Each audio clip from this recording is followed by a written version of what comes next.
मी घाईघाईने रेल्वे स्टेशनकडे जात असताना माझी हिल्स तुटली. मी अतिशय सुंदर कपडे घातले होते, कारण त्या दिवशी आमच्या लग्नाचा दुसरा वाढदिवस होता आणि तो कोणत्याही क्षणी येण्याची मला अपेक्षा होती.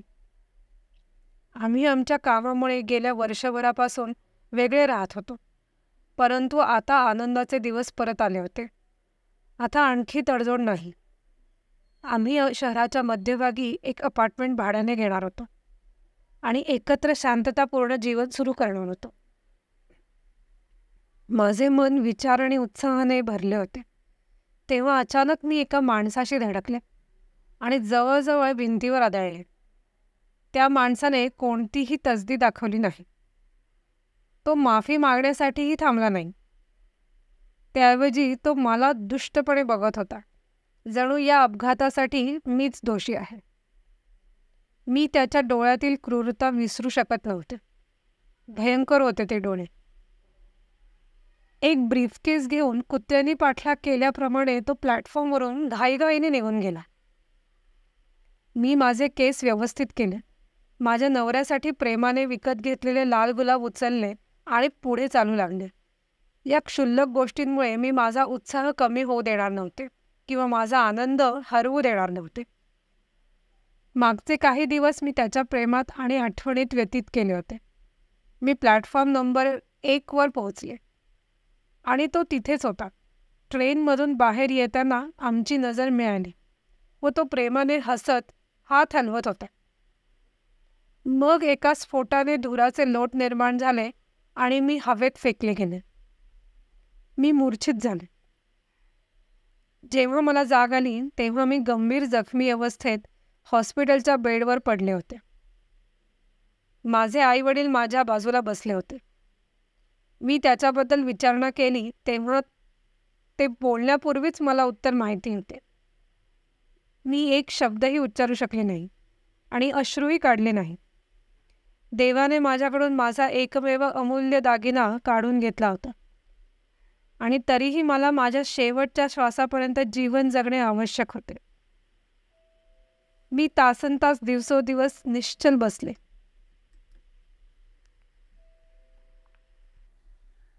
माझ्यासाठी काहीच उरले नव्हते.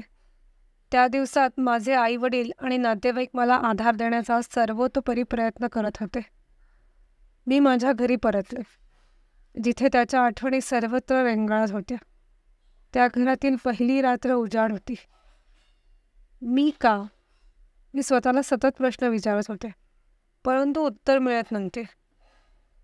त्याने त्याच्या संपूर्ण जीवनात कधीही एका साध्या माशीलाही त्रास दिला नव्हता, तर त्याला का लक्ष केलं गेले? दुसऱ्या दिवशी सकाळी फोन वाजला आणि मला पोलीस स्टेशनला बोलवण्यात आलं. माझ्याशी संबंधित काहीतरी CCTV फुटेजवर कैद झालं होतं. हे अपेक्षित नव्हतं आणि ते काय असू शकतं याबद्दल मला काहीच कल्पना नव्हती. ड्युटीवर असलेल्या पोलीस अधिकाऱ्याने मला रेल्वे स्टेशनवरून ब्रीफकेस घेऊन धावत पळणाऱ्या माणसाशी माझ्या धडकेचे फुटेज दाखवले. मी त्याचा चेहरा स्पष्टपणे पाहिला नव्हता, पण त्याचे डोळे मला आठवले. तो स्फोटातील प्रमुख संशयित होता. त्याने क्रूरपणे अनेक निर्दोष लोकांचे प्राण घेतले होते. दिवस वर्षात बदलले. गुन्हेगार कोणताही मागमूस न ठेवता गायब झाला होता. त्याचे सहकारी पोलिसांनी पकडले आणि त्यांची दीर्घकाळ तपासणी चालू होती.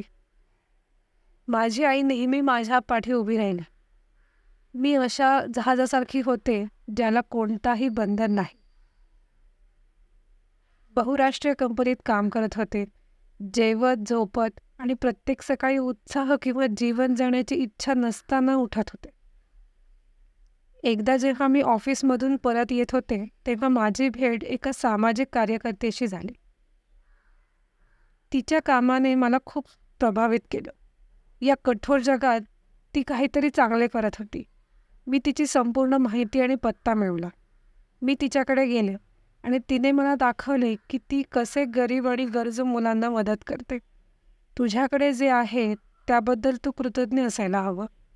तुझ्याकडे नसलेल्या गोष्टींसाठी तळमळ न करता. तिचे शब्द माझ्या कानात घुमले. मी माझा निर्णय घेतला आणि माझ्या आईला माझ्या निर्णयाबद्दल कळवले. मी त्यांच्या पाठिंब्याबद्दल सर्वांचे आभार मानले, परंतु मला या जगात माझ्या स्वतःचा मार्ग आणि अंतर्गत शांती शोधणे आवश्यक होते. मी दूरस्थ डोंगराळ भागात सामाजिक कार्यकर्ता म्हणून काम करण्याचे ठरवले. सुरुवातीला माझे कुटुंब मला इतक्या दूर पाठवायला कचरत होते, पण जेव्हा त्यांना समजले की माझा हा अंतिम निर्णय आहे, तेव्हा त्यांना स्वीकारण्याशिवाय काही पर्याय नव्हता. मी माझ्या सध्याच्या नोकरीवरून राजीनामा दिला आणि सामाजिक कार्यकर्ता म्हणून रुजू झाले. वंचित मुलांसोबत काम करणे हा माझ्या सध्याच्या मनस्थितीचा बदल होता. त्यामुळे आत्मनिरीक्षणासाठी फारसा वेळ राहिला नाही. मला माझ्या कामात आनंद मिळाला आणि अखेरीस थोडी का होईना अंतर्गत शांती प्राप्त झाली. मी संध्याकाळ माझ्या बाल्कनीत शांत चिंतनात घालवली. दूरच्या चमकणाऱ्या ताऱ्यांकडे पाहत होते. तेव्हा मनात विचार आला, तो येथे असता तर त्याला माझा अभिमान वाटला असता.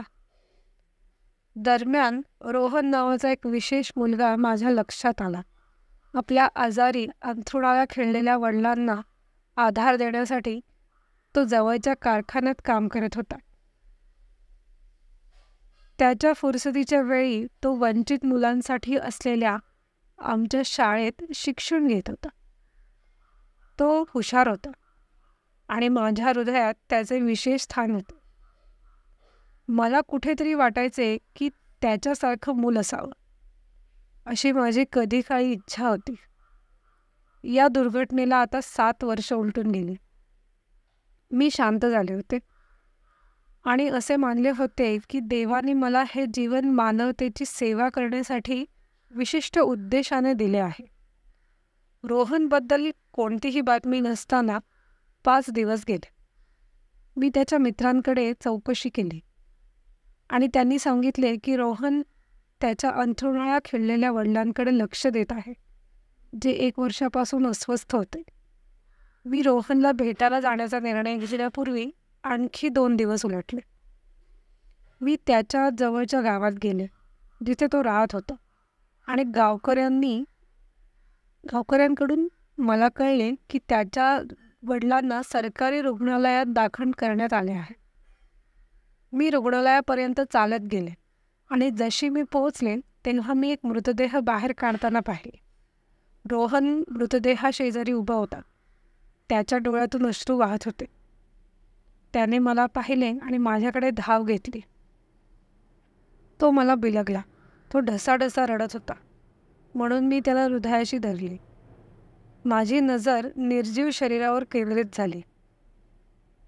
तीच नजर माझ्याकडे पाहत होती. ही तीच भंगार नजर होती जी त्या काळ्या दिवशी मला प्लॅटफॉर्मवर धडकली होती. ते क्रूर पापी डोळे आता मात्र निश्चल होते. मी मटकन जमिनीवर बसली. सत्य कटू होते.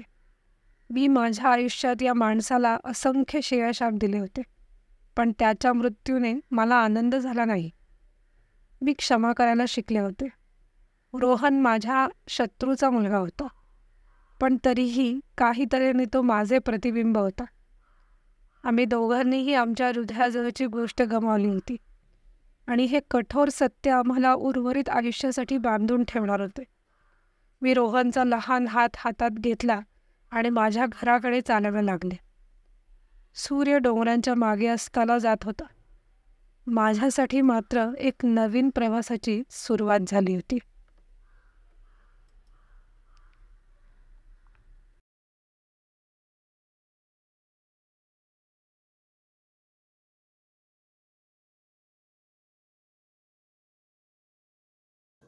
यूट्यूबवरील प्रेक्षकांनो, आपणास ही स्टोरी आवडली असेल ही आशा आहे.